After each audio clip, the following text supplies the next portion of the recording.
Then Savas went on. He assured me that the GBC is made up of the most advanced devotees. Plus, there are so many sannyasis and senior men, the most advanced devotees in ISKCON.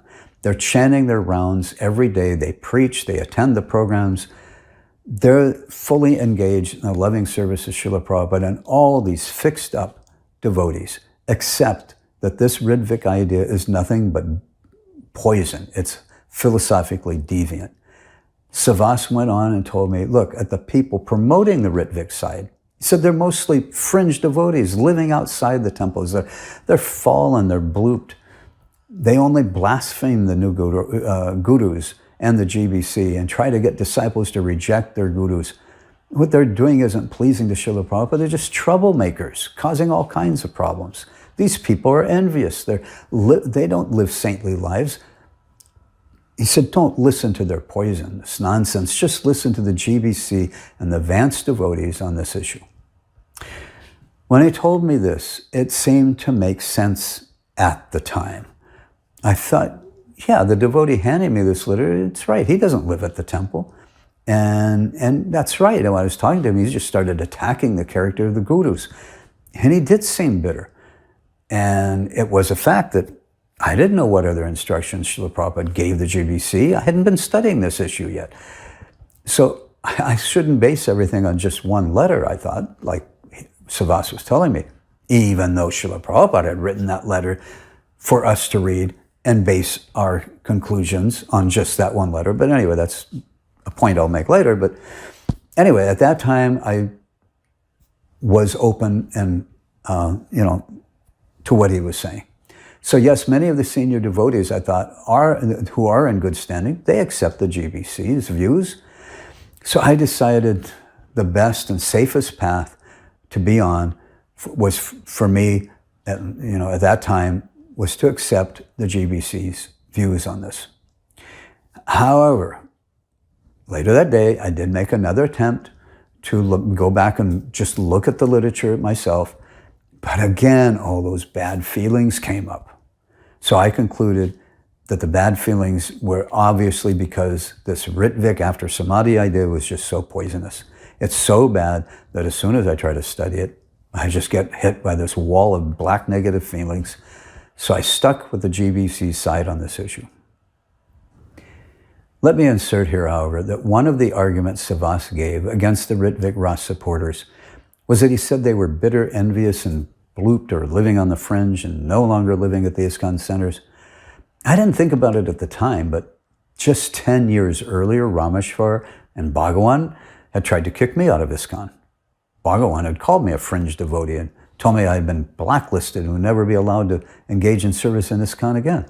They took away my services. Rameshwar stopped all the funding for the Fate Museum project, which was a project very dear to Srila Prabhupada. And he had given me just a 2-week eviction notice, threatening to throw me, my wife, and all our belongings onto the street. All this because Rameshwar found me guilty of refusing to reject Srila Prabhupada's instructions that he had given to me as a member of the Fate Museum project. He had given to the members of the Fate Museum project, and I was a member. So those were instructions he gave me. And Rameshwar said there was no longer a place in ISKCON for people like me who refused to give up Srila Prabhupada and trying to still fulfill his instructions. So that is the way I was treated 10 years earlier. And there was a lot of devotees. How many of the other, Rtvik RAS supporters may have been treated in the same way as I was?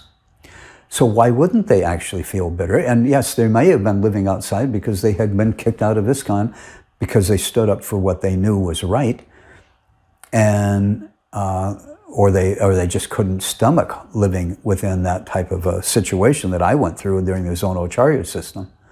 I mean, there's so many different reasons. So just because they were living outside, it doesn't mean that they were what their philosophy is bogus. But just the fact that they weren't living at the temple wasn't cause for considering their views as being poisonous. Actually, because of the nonsense going on in the Gaudiya Math, Srila Prabhupada also lived outside. He didn't live in the Gaudiya Math centers. He lived on his own, first as a grihasta, but even when he took sannyas. He didn't, as a sannyasi, he didn't stay within a Gaudiya Math center. He rented a room at the Radha Damodar temple and lived on his own rather than staying within a Gaudiya Math center. The idea that we should reject these devotees and their understandings on this issue simply because they're bitter and no longer living in the ISKCON centers is not right. It's wrong. Besides, what if theoretically, what if those devotees are right and Srila Prabhupada didn't want the current multi-guru system? And what if he really did want the continuation of the Rtvik RAS path? Then those devotees who came to that realization would naturally be trying to convince the new members to reject these so-called gurus who are not really qualified and warn them that Srila Prabhupada only wanted that he himself remain as the actual initiating guru in ISKCON. If the Rtvik RAS supporters were right, then they were only trying to help everyone. They were only trying to help Srila Prabhupada. They were only doing what they knew in their heart was the right thing to do under the circumstances. But anyway, all of that didn't cross my mind at the time. So back to where I was in 1996. After Savas talked to me, and after I tried to investigate this further, I kept running into, and I kept running into those dark negative feelings. I became convinced the Rtvik RAS path truly was bogus, and it really was poisonous.